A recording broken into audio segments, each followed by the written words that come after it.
Todo mundo sabe disso. Mas tem uma coisa que quase ninguém te conta sobre por que ele fazia isso. Ele mesmo explicou, em Mateus 13. Porque vendo, não veem. E ouvindo, não entendem. As parábolas não eram histórias fofas para facilitar sermão. Eram um teste espiritual. E o critério de aprovação não era inteligência, nem tempo de banco de igreja, nem versículo decorado. Era humildade. Hoje a gente vai pegar 3 dessas parábolas e ver o que elas expõem sobre o coração humano. Não só o que ensinam, o que revelam sobre quem está ouvindo. Depois de anos ensinando em igrejas, eu vi muita gente que sabia essas histórias de cor. E não tinha sido tocada por nenhuma delas. Levou anos de seminário para eu entender por quê. Fica aqui se esse tipo de conversa é o que você está buscando. Ensino bíblico que vai além do resumo. Se inscreve aqui. A gente posta 3 vezes por semana. Curtida também ajuda. 2 cliques antes de entrar. Você precisa entender o contexto antes de entender as parábolas. Jesus não ensinava num templo. Não ensinava numa sinagoga com líderes sentados na primeira fila tomando nota. Ele ensinava do lado de fora, em colinas, em barcos, nas margens de lagos, em estradas de terra. E quem estava na plateia não era a elite religiosa. Era gente comum. Pescadores, agricultores, mulheres que carregavam água, cobradores de imposto que todo mundo desprezava, pecadores que ninguém queria perto. E era para essa gente que ele falava sobre o reino de Deus. Agora, os líderes religiosos da época, os fariseus e os escribas, tinham construído um sistema pesado, detalhado, cheio de regras sobre o que você podia e não podia fazer, o que te tornava puro ou impuro, quem merecia a presença de Deus e quem não merecia. Eles tinham transformado a fé numa estrutura de poder, e se sentiam muito confortáveis no topo dessa estrutura. Então, quando Jesus aparece ensinando o oposto disso, que os últimos serão os primeiros, que os humildes herdam o reino, que um samaritano desprezado pode ser mais justo do que um sacerdote, isso não era só teologia diferente. Era uma ameaça direta. Eu voltei várias vezes a esse cenário ao longo dos anos. E cada vez que eu volto, eu percebo uma coisa que me incomoda. O conflito que Jesus enfrentava não era com ateus. Não era com pessoas que rejeitavam Deus abertamente. Era com os mais religiosos da época. Com quem mais estudava, mais jejuava, mais orava em público. E as parábolas eram a arma que ele usava nesse conflito. Mas aqui é onde a coisa fica interessante. Porque esse conflito não ficou na história. Ele continua acontecendo. Só que agora, 2000 anos depois, os personagens mudaram de nome. E é sobre isso que a gente vai falar agora. Então Jesus começa a ensinar em parábolas. E a primeira, a que ele mesmo chama de chave para entender todas as outras, é a parábola do semeador. Um homem sai para semear. A semente é a mesma. O semeador é o mesmo. O que muda é o solo onde a semente cai. Parte cai na beira do caminho, e os pássaros comem antes de germinar. Parte cai em solo pedregoso, germina rápido, mas não tem raiz. Quando o sol esquenta, murcha. Parte cai entre espinhos, cresce, mas é sufocada antes de dar fruto. E parte cai em boa terra, e produz 30, 60, 100 vezes mais. Jesus conta essa história para uma multidão enorme. E depois, os discípulos vão até ele em particular e perguntam: por que você fala assim, em parábolas? Aqui trava. Porque a resposta dele não é o que a gente espera. Ele não diz, porque é mais fácil de entender. Ele diz o oposto. Ele diz que as parábolas foram dadas para que alguns entendam, e outros não. Que para quem tem ouvidos para ouvir, a verdade se abre. E para quem não tem, a história passa, e fica só a história. Para entender o peso disso, você precisa entender o que estava acontecendo naquele momento. Havia 2 grupos ouvindo Jesus. Os discípulos, que tinham deixado tudo para seguir ele, que estavam dispostos a ser ensinados, que faziam perguntas mesmo sem entender. E havia a multidão, que seguia por curiosidade, por milagre, por emoção do momento. E havia os fariseus, que ouviam cada palavra com um objetivo: encontrar erro, encontrar motivo para desqualificar. A parábola do semeador fala de 4 tipos de solo. Mas o obstáculo real não é o solo ruim. É que a maioria das pessoas que estava ouvindo Jesus naquele dia, incluindo os mais religiosos, não sabia em qual solo estava. Achava que estava na boa terra. Eu li esse trecho várias vezes. E o que sempre me para é exatamente esse detalhe. Ninguém na multidão levantou a mão e disse: eu sou o solo pedregoso. Ninguém. Cada um se via como a boa terra. E Jesus estava dizendo, nas entrelinhas, que a maioria estava errada sobre si mesma. Isso não é obstáculo pequeno. Isso é o problema central do ser humano religioso. Antes de continuar, preciso pausar aqui. Porque o que essa parábola revela sobre o coração humano tem um aprendizado que não pode passar em branco. Antes de continuar, me fala nos comentários. Você já leu alguma dessas parábolas e sentiu que estava ouvindo uma história, mas não sendo atingido por ela? Comenta aí. Porque o que vem agora vai fazer sentido junto com essa resposta. A parábola do semeador revela uma coisa que é simples de entender e quase impossível de aceitar. O maior obstáculo entre você e a verdade não é falta de informação. É o estado do seu coração. Jesus não estava falando de pessoas que nunca ouviram o Evangelho. Ele estava falando de pessoas que estavam ali, na frente dele, ouvindo. A semente era a mesma. O semeador era o mesmo. O que determinava o resultado era o solo, e o solo representa o coração de quem ouve. Isso é desconfortável porque inverte a lógica que a maioria carrega. A maioria pensa, se eu ouvir mais, se eu estudar mais, se eu frequentar mais, vou crescer.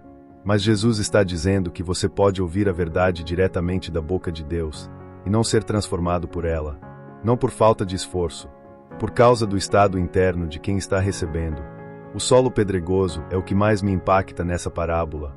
Jesus descreve assim: a semente germina rápido, com alegria. Mas não tem raiz. Quando vem a tribulação, quando a verdade começa a custar alguma coisa, a pessoa cai. Ela não rejeita com raiva. Ela simplesmente murcha. Quantas pessoas você conhece que tiveram um momento de fogo espiritual, um retiro, um culto, uma pregação, e 6 meses depois estavam exatamente iguais? Não é falta de fé. É que a semente caiu em solo que não estava preparado para sustentá-la quando o calor viesse. A lição aqui não é seja perseverante. É mais específica do que isso.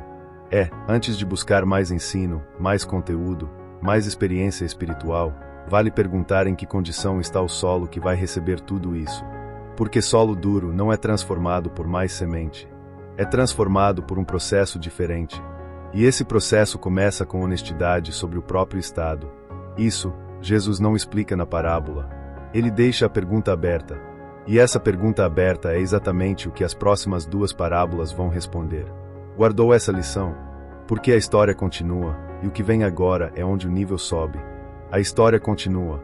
E Jesus conta o filho pródigo. Um filho pede a herança em vida. Na cultura judaica do 1º século, isso era o equivalente a dizer ao pai: você para mim já está morto. O pai divide os bens. O filho vai embora, desperdiça tudo, acaba num chiqueiro alimentando porcos, animal impuro, detalhe que o texto coloca ali com intenção. Ele decide voltar. O pai corre ao encontro, abraça antes de ouvir o discurso, manda fazer festa. O filho não terminou nem o que tinha ensaiado. Isso já seria suficiente para uma lição bonita sobre graça. Mas Jesus não para aí. Tem o irmão mais velho. Ele estava no campo. Ouve a festa, pergunta o que aconteceu, e se recusa a entrar. Fica do lado de fora com raiva. Diz ao pai: há tantos anos te sirvo, nunca transgredi uma ordem tua. E nunca me deste nem um cabrito. A parábola termina sem resolução. Sem dizer se o irmão mais velho entrou ou ficou do lado de fora. Esse final em aberto não é descuido. É o ponto. Jesus estava contando essa história para os fariseus. Eles eram o irmão mais velho. E a pergunta que a parábola deixa suspensa era para eles, e continua sendo para qualquer um que se identifica mais com quem ficou do lado de fora do que com quem voltou. Pausa aqui. Porque o que isso revela vai mais fundo do que a primeira lição. A lição 1 disse que o problema é o estado do coração.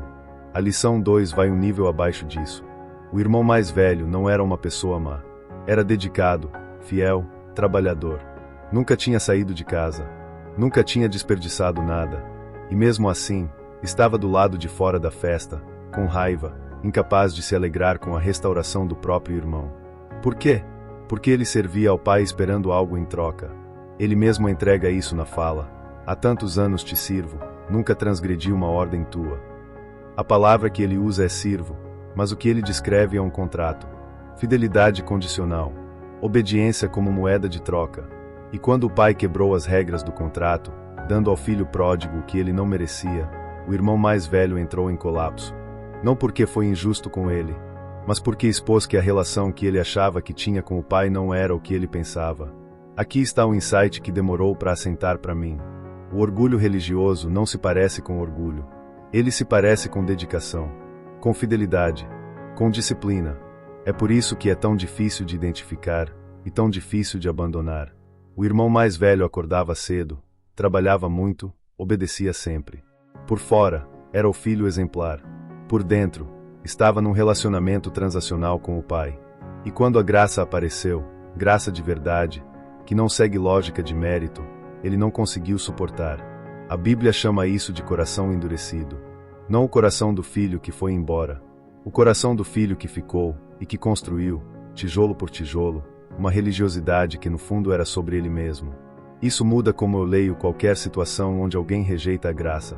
Não procuro mais o filho pródigo como exemplo do problema humano.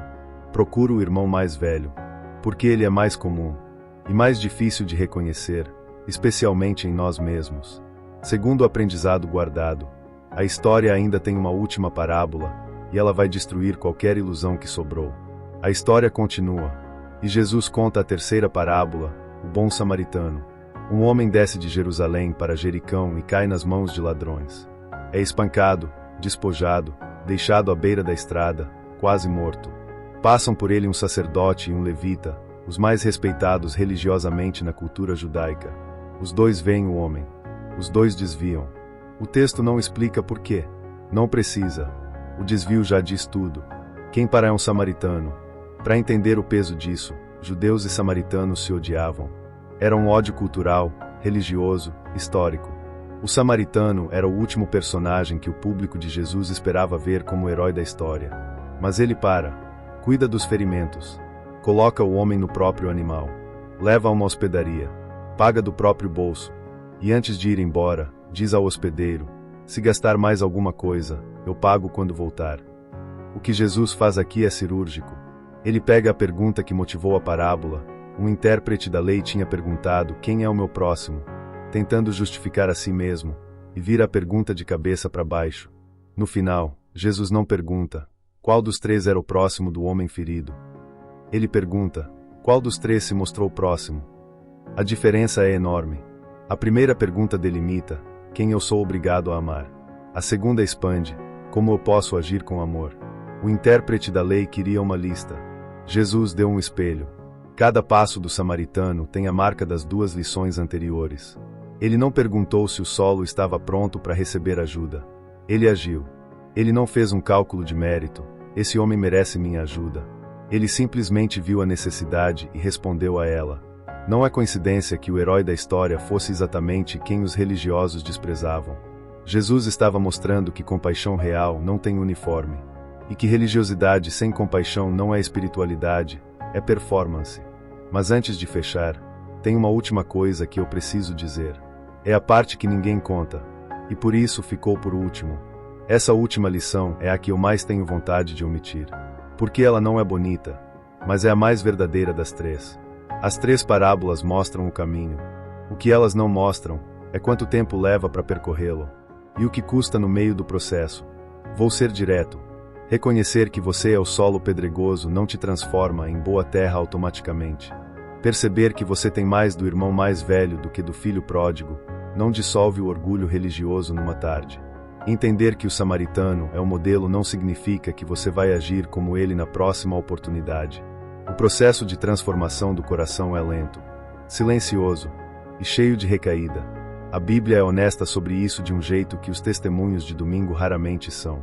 Paulo, que escreveu metade do Novo Testamento, que teve uma conversão dramática no caminho de Damasco, ficou 3 anos na Arábia antes de começar o ministério. 3 anos. O texto não detalha o que aconteceu nesse período, mas esses anos existiram. Eles foram necessários. Moisés ficou 40 anos no deserto antes de estar pronto para liderar Israel. 40. Não 40 dias. 40 anos. O processo que as parábolas descrevem, de coração que se abre, que abandona o orgulho, que age com compaixão genuína, não acontece porque você ouviu uma boa pregação. Acontece porque você passa por situações que expõem o que está no solo. E isso dói. E leva tempo. E não fica bonito no relato. O que eu precisei aprender e que demorou mais do que eu gostaria de admitir, é que entender as parábolas intelectualmente é o passo zero. Não é chegada, é ponto de partida. Você pode saber explicar o filho pródigo com profundidade teológica e ainda estar do lado de fora da festa com raiva no coração. Eu já vi isso. Eu já fui isso. A terceira lição é essa: não confunda compreensão com transformação. São processos diferentes. E o segundo é mais longo, mais custoso e menos glamuroso do que qualquer conteúdo bíblico vai te contar. Essas são as 3 lições. Agora, como essa história fecha? Com a mesma honestidade. O semeador não diz o que aconteceu com os solos ruins. O filho pródigo termina com o pai na porta e o irmão mais velho do lado de fora. O bom samaritano termina com Jesus fazendo uma pergunta. Não é um final, é uma instrução. O que me impacta nesse fechamento é que Jesus não resolveu nada para ninguém. Ele devolveu a responsabilidade, mostrou o espelho, fez a pergunta certa e deixou cada pessoa decidir o que faz com o que viu. Os fariseus que ouviram o filho pródigo naquele dia, alguns continuaram do lado de fora. O Novo Testamento é honesto sobre isso. A maioria não mudou. Alguns mudaram, mas levou tempo, crise e um processo que não coube num sermão. Esse é o fim real da história. Não é derrota, é realidade. A verdade foi dita. O espelho foi posto. O que cada um faz com o próprio reflexo, isso nunca esteve nas mãos de Jesus forçar. O que essa história deixa para você é o que fechamos agora. 3 parábolas, 3 lições. E agora a pergunta que realmente importa: o que você faz com isso? Não estou pedindo que você resolva tudo hoje. Estou pedindo uma coisa só. A lição 1 disse que o problema é o estado do coração, não a quantidade de informação que você recebe. O primeiro passo que isso pede é simples e desconfortável. Para de acumular e começa a perguntar. Não o que eu ainda não sei sobre a Bíblia, mas o que eu já sei que ainda não mudou nada em mim. Essa pergunta é o arado. Ela prepara o solo antes de qualquer semente nova cair. A lição 2 disse que o orgulho religioso não se parece com orgulho. Se parece com dedicação, fidelidade, anos de serviço. O que isso pede de você é honestidade sobre a motivação por trás do que você faz. Você serve porque ama, ou porque espera algo em troca. Não precisa responder em voz alta, mas precisa responder. A lição 3 disse que compreensão não é transformação, e que o processo é mais longo e menos glamuroso do que qualquer testemunho de domingo vai te contar. O que isso pede é paciência com o seu próprio processo, sem romantizar o sofrimento, mas sem desistir quando a mudança demora. Quem ficou até aqui já fez algo que a maioria não faz, aguentou o incômodo até o fim. Isso não é pouco. Significa que o solo tem alguma abertura. O próximo passo não é estudar mais. É sentar com o que você já ouviu hoje e deixar a pergunta trabalhar. As parábolas foram contadas há 2000 anos. E ainda funcionam, porque o coração humano não mudou. O que muda é o que cada um decide fazer quando o espelho é posto na frente. Me fala nos comentários, qual das 3 parábolas de hoje mais incomodou você, e por quê? Não precisa ser resposta bonita. Resposta honesta vale mais. Se você conhece alguém que frequenta a igreja há anos e nunca foi realmente tocado por nenhuma dessas histórias, manda esse vídeo. Não para elogiar o conteúdo, para que essa pessoa também se faça essa pergunta. E se você quer continuar essa conversa, segunda, quarta e sexta tem mais aqui. Inscrição aberta.